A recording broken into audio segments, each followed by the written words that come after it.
La idea, digamos, es plantear fundamentalmente esta tesis, ¿no?, que aparece aquí.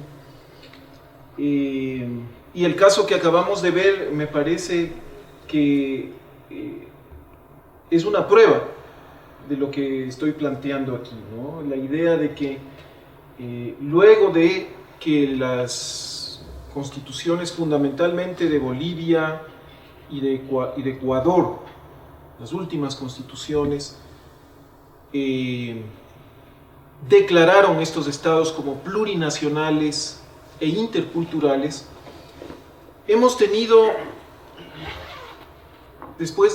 a partir de esos años, 2008, 2009, un proceso desconcertante y paradójico, que es el de que se ha producido en realidad una reversión, como planteo allí, una deconstitucionalización colonial, ¿no?, en esta materia, tanto por vía legislativa como jurisprudencial. Es decir, en lugar de tener un desarrollo del pluralismo jurídico, de la interculturalidad, un respeto y una relación más igualitaria con los sistemas de justicia indígena, lo que vamos observando, digamos, es que surge legislación y surge jurisprudencia que más bien irrumpe en esos sistemas con una lógica colonial, colonizadora, incluso racista. Por supuesto, la realidad, digamos, siempre es más tenaz que nuestros deseos, y en la investigación que hicimos con Boaventura de Sousa Santos, ustedes pueden encontrar el libro buscando, como es, en la Fundación Rosa Luxemburg. Hicimos una investigación en Bolivia y Ecuador, y allí pues algo que constatamos, el libro se llama Justicia Indígena, Plurinacionalidad y Estado. Allí justamente constatamos pues que estos sistemas de justicia pues siguen funcionando pese a estos impulsos neocoloniales, y seguirán funcionando, ¿no? Seguirán funcionando incluso bajo una suerte de criminalización, como ya lo vamos a ver, y constituyen por tanto un desafío para el nuevo constitucionalismo latinoamericano, ¿no es cierto?, en el sentido de revertir este proceso de deconstitucionalización y más bien desarrollar la plurinacionalidad.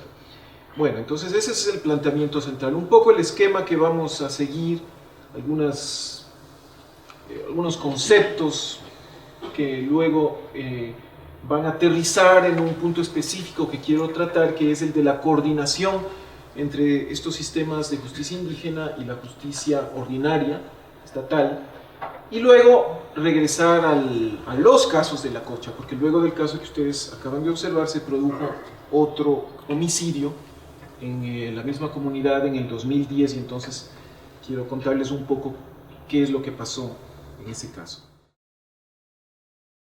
Entonces, primeramente, digamos, a la democracia representativa se añade un desarrollo de la participación. Y esto es relevante para el caso de la justicia indígena porque, como habrán visto, estamos hablando de sistemas de justicia muy participativos, ¿no? Como se decía en el video, por ejemplo, en ese juzgamiento, primero participan las autoridades, pero luego se ejecuta, se ratifica y se ejecuta la sanción frente a 5.000 comuneros. Es decir, son sistemas muy participativos y que por tanto también nos plantean una reconceptualización de cómo entendemos la democracia. Y luego es esta declaración de la que hablábamos de estados multiculturales y plurinacionales. Bien, en ese marco, digamos, que surge a partir de los años 90, aunque esto me parece que es una simplificación, pero estas dicotomías no son absolutas, pero podríamos decir, ¿no es cierto?, que si es que con los procesos de independencia nos planteamos más como ideales que como descripciones de la realidad, ¿no es cierto?, la construcción de estados nacionales, pues las reformas constitucionales, las nuevas constituciones, sobre todo en los casos de Bolivia y Ecuador, se plantean esto, la construcción de un nuevo tipo de Estado. ¿Y en qué consiste este Estado plurinacional? Pues va más allá de lo que otras constituciones latinoamericanas hacen al reconocer la diversidad cultural. Lo que se plantea en estos países es que no se puede, digamos, dar la espalda al hecho colonial, ¿no? Los estados latinoamericanos están construidos sobre la conquista y sobre procesos coloniales que perviven.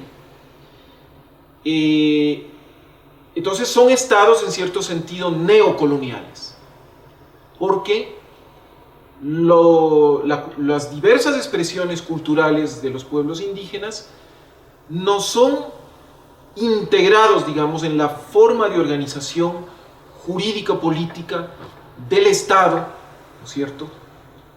Son sociedades pluriculturales, interculturales, que no tienen un equivalente en la forma de estructuración, de organización del Estado, que es la de un Estado más bien nacional. Por ejemplo, los derechos humanos, ¿no es cierto?, se conciben como valores universales, homogéneos, que en la realidad, digamos, son vividos y vistos de manera distinta en estos distintos pueblos indígenas. Y entonces, también frente a la idea, ¿no es cierto?, de nación cívica, de países homogéneos en el aspecto cultural, se plantea, ¿no es cierto?, en un Estado plurinacional, que si bien puede haber una comunidad y una identidad nacional común, ¿no es cierto?, estos son estados plurinacionales, de varias naciones. Allí conviven varias naciones, y más bien por eso, para que convivan, se supone que en condiciones igualitarias, ¿no es cierto?, lo que debe construirse son estados plurinacionales, no estados nacionales. Y acá, por ejemplo, ya en términos, en ámbitos más específicos, frente a la igualdad formal, por ejemplo, o incluso la igualdad material, como la llamaríamos, ¿no es cierto?, en términos occidentales, en cuanto a la educación, la salud, los sistemas, el lenguaje, el sistema de justicia, en un Estado plurinacional, pues hay que construir instituciones, interpretar derechos, organizar la participación democrática de tal manera que se dé cuenta de la pluralidad de lenguas, de la interculturalidad en los sistemas de salud y por supuesto también en la justicia.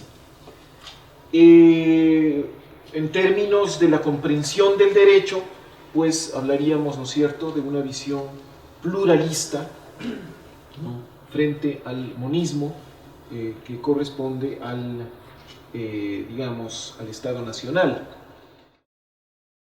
En un Estado nacional, la visión que tenemos de las costumbres y la relación que la ley y el Estado tienen con relación a esos sistemas de justicia indígena como sistemas consuetudinarios, primitivos, digamos, que pueden resolver problemas menores, pueden hacer un poco el rol de la justicia de paz, de mediación, pero no ir más allá. En cambio, y aquí voy ya entrando a lo central que quiero destacar, en un Estado plurinacional se reconoce en igualdad de condiciones a todos estos sistemas de justicia y se plantea que deben coordinarse y complementarse entre ellos, como decimos, en el marco de la Constitución. En el caso ecuatoriano, si nosotros comparamos, por ejemplo, vemos que también hay una evolución relativamente positiva, ¿no?, entre las dos últimas constituciones ecuatorianas. En la del 98 se decía que los indígenas se ven a sí mismos como nacionalidades. En la del 2008 ¿no? Se declara ya directa y clara y expresamente que el Estado ecuatoriano es un Estado plurinacional e intercultural. Esta sí es una diferencia que en la del 2008 se habla de jurisdicción o de competencia, sería más exacto, digamos, en los territorios indígenas, mientras que en la del 98 esto se limita a los conflictos internos. Y entonces es interesante ver que luego de la Constitución del 2008 se dicta esta ley de garantías jurisdiccionales, el Código de la Función Judicial, y ahí hay cierto desarrollo del pluralismo jurídico. Por ejemplo, en el Código Orgánico de la Función Judicial se dice que cuando se produce un conflicto en una comunidad indígena y es conocido por el juez penal ordinario, es ese juez el que tiene que decidir finalmente quién va a ejercer la competencia. Es ese juez el que va a decir si ustedes, autoridades indígenas, van a decidir o no, yo soy el que voy a decidir este conflicto. Con lo cual, como ustedes ven, ya no podemos hablar de pluralismo jurídico en términos igualitarios, porque en realidad se está comenzando a subordinar, ¿no es cierto?, a la justicia indígena, a las decisiones de, en este caso, de dónde radicar la competencia por parte del juez ordinario. Y tenemos también el desarrollo de cierta jurisprudencia constitucional que no habíamos tenido a partir de la Constitución, luego en el periodo postconstituyente de 1998. Acá comienza ya cierta jurisprudencia constitucional, pero tiene una orientación claramente, digamos, regresiva. Bueno, este es un poco lo que establece el actual artículo 171 de la Constitución. Como ustedes pueden ver, ¿no es cierto?, allí se reconoce claramente y en términos igualitarios a la justicia indígena. Se habla de un derecho propio dentro de su ámbito territorial, se habla de la participación de las mujeres, como habíamos dicho, ¿no es cierto? Se indica que, digamos, la competencia radica justamente dentro de estos territorios de los pueblos indígenas para resolver conflictos internos, ¿no? Y se pone, como es usual, como límite a los derechos humanos. Se indica, fíjense ustedes, ¿no es cierto?, que las autoridades públicas, ¿no es cierto?, las autoridades estatales deben en todo caso respetar las decisiones de las autoridades indígenas y que una ley debe coordinar entre la justicia ordinaria estatal y estos sistemas de justicia. Claramente, observando empíricamente lo que sucede en la realidad, una ley es totalmente insuficiente y ninguna ley va a poder realizar toda esa coordinación. ¿Por qué? Porque la forma como en la práctica, ¿no es cierto?, en la realidad sociocultural se hace esa coordinación es muy compleja y es dinámica. Esa coordinación es de orden formal, informal, y también se realiza a diversas escalas. Y luego, pues, también en esta coordinación entre justicias, pues, tienen que coordinarse normas e instituciones de diversa escala, tanto local, nacional e incluso internacional, porque, como ustedes saben, el convenio 169 y otras normativas internacionales también hacen referencia a la justicia indígena. Entonces, la idea es aquí que estas leyes, una ley es insuficiente para coordinar, pero además una ley puede ser peligrosa, puede tener un efecto totalmente contrario a la de una coordinación igualitaria, la de un pluralismo igualitario que es inherente a un Estado plurinacional. El caso patético es el de Bolivia. En Bolivia, en el 2010 se expidió la ley de deslinde de la justicia indígena, y el artículo 10, si mal no recuerdo, de esa ley lo que hace es cercenar casi todas las competencias de la justicia indígena. Entonces, como vemos, una ley puede ser totalmente inadecuada para esta coordinación, ¿no? Y además, y esta es una idea central, es que para que haya coordinación no es suficiente que haya una ley, que lo que podría hacer es ayudar un poco, dar criterios para distribuir competencias entre los distintos sistemas de justicia, sino que tiene que ser una coordinación estructural, sistemática. Como decíamos, en realidad, en el caso boliviano lo que tenemos es más bien una colonización a través de la ley.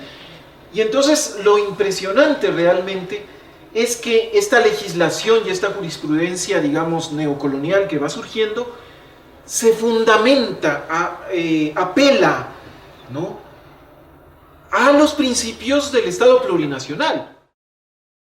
En el caso del Ecuador, en el 2002 y también hace unos 2-3 años se han presentado proyectos de ley de coordinación entre justicias. Todos han fracasado, ¿no? Han quedado a medio camino y ha habido, algunos de esos proyectos van en la línea del proyecto boliviano, cercenando competencias de la justicia indígena. El último borrador en la Asamblea Nacional pues eliminó afortunadamente ese cercenamiento, pero luego se estancó. Entonces llegamos a este punto en el caso ecuatoriano de una jurisprudencia regresiva, y es el caso Lacocha. Fíjense ustedes, lo que vimos en el video es el primer caso, el del 2002, como decía el video, pero luego se produce otro homicidio en el 2010, y también nuevamente los indígenas juzgan, ¿no es cierto? Y nuevamente se vuelve a criminalizar, nuevamente el juez penal aboca conocimiento en ambos casos esto llega a conocimiento de la justicia constitucional en el 2002 del entonces Tribunal Constitucional, y ahora en el 2010, en el caso del 2010 de la actual Corte Constitucional. Pero la coordinación es fallida. Esta coordinación entre justicias indígenas es fallida. Primero, porque hay una suerte de evasión por parte del sistema ordinario estatal en cuanto a generar esa coordinación. Se acabo de decir, miren, tenemos desde el 2002, desde hace 11 años, uno tras otro proyectos de ley que no cuajan.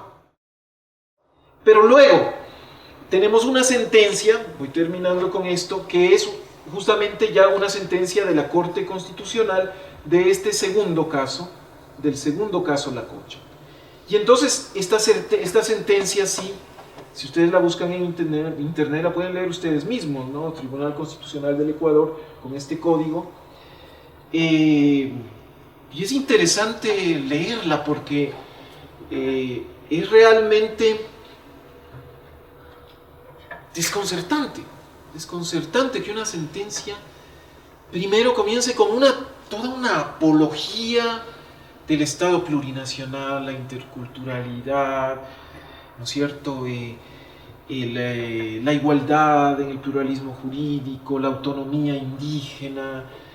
Bueno, es una verdadera apología de todas estas ideas, y luego plantea que las justicias, que en ese caso particular, en el segundo homicidio de que les hablo, la justicia indígena no puede proteger el derecho a la vida. ¿Y cuál es el razonamiento? En base a un par de peritajes antropológicos que plantean lo contrario. Es una cosa increíble, porque yo nunca he visto una sentencia en que una corte toma un peritaje y lo usa como argumento para decidir lo contrario de lo que plantean los peritos. ¿Cuál es el argumento central? Dice, mire, en los sistemas de justicia indígena lo que se busca es proteger no la vida, sino la armonía comunitaria y reparar a las víctimas. No hay una concepción de derecho subjetivo, ¿no es cierto?, sobre el bien jurídico vida. Ellos no tienen eso, y entonces no tienen un sistema penal que actúe de oficio para proteger la vida, y por tanto no pueden sancionar un homicidio. ¿cómo le pueden pedir a las justicias indígenas que tengan un concepto de derecho subjetivo? Pues, pero si eso es una noción occidental, ¿no es cierto? Totalmente occidental. El hecho de que en esos sistemas de justicia se piense y se sienta que la comunidad toda es golpeada, es violada cuando se asesina a alguien, eso no significa que no les interese la vida, más bien yo pensaría lo contrario, es que esas 5.000 gentes que vemos ahí en el video no quedan impactados cuando se mata a alguien. O sea, ellos fueron y participaron allí no por un homicidio, sino para mantener la armonía. Las dos cosas no tienen por qué ser excluyentes, más bien muestra la idea de reparación y la concepción de vida, dicen los peritajes. Lo que sucede es que hay otra concepción de vida, no es la vida del derecho subjetivo, del bien individualizado, diferenciado de una persona, ¿no es cierto?, individual, sino que la vida es, digamos, una realidad más trascendente, ¿no es cierto?, incluso ecológica y comunitaria, y por supuesto eso incluye la vida del individuo, ¿no? De manera que, y eso es lo que plantean los peritos, pero la Corte trastorna totalmente ese argumento para decir que no, que ellos no pueden proteger la vida. Y luego piensen ustedes lo absurdo de esto, o sea, ese argumento implica que ningún otro delito, ninguna otra infracción, ¿no es cierto?, o conflicto al interior de la comunidad puede ser conocida por la comunidad, porque igual una violación, ¿no es cierto?, por ejemplo, también causa conmoción, también desequilibra ese orden, esa armonía, supuesta armonía de la comunidad, ¿no? Y entonces tampoco podría ser juzgada, y prácticamente así ninguna falta. Y uno también podría decir, y en los sistemas occidentales, ¿acaso un delito grave, acaso lo que ha pasado ahora en México con los niños no causa conmoción? Y eso implica que no hay valoración de la vida de esos niños. Es decir, no tiene pies ni cabeza realmente esa argumentación, pero fíjense ustedes que en base a eso se ha eliminado este momento mediante esa sentencia el conocimiento del homicidio de las competencias de la justicia indígena. Entonces, para concluir, tenemos esta realidad tremendamente paradójica, ¿no es cierto?, de que estas constituciones declaran formalmente la plurinacionalidad, la interculturalidad, pero en la práctica van restringiendo las competencias de la justicia indígena, va surgiendo, desarrollándose legislación y jurisprudencia que recorta esas competencias. Y como decía inicialmente, bueno, la realidad siempre es más compleja y más tenaz que todas las normativas que podamos imaginar, ¿no? Estos pueblos siguen resolviendo, como lo han hecho por décadas, por siglos, ¿no es cierto?, sus conflictos en base a sus costumbres, a sus normas, esta normativa lo que está es generando más conflictos, está generando una suerte de criminalización, ¿no es cierto?, de deslegalización inconstitucional de la justicia indígena, que a mi modo de ver lo que va a hacer es aumentar la conflictividad, ¿no?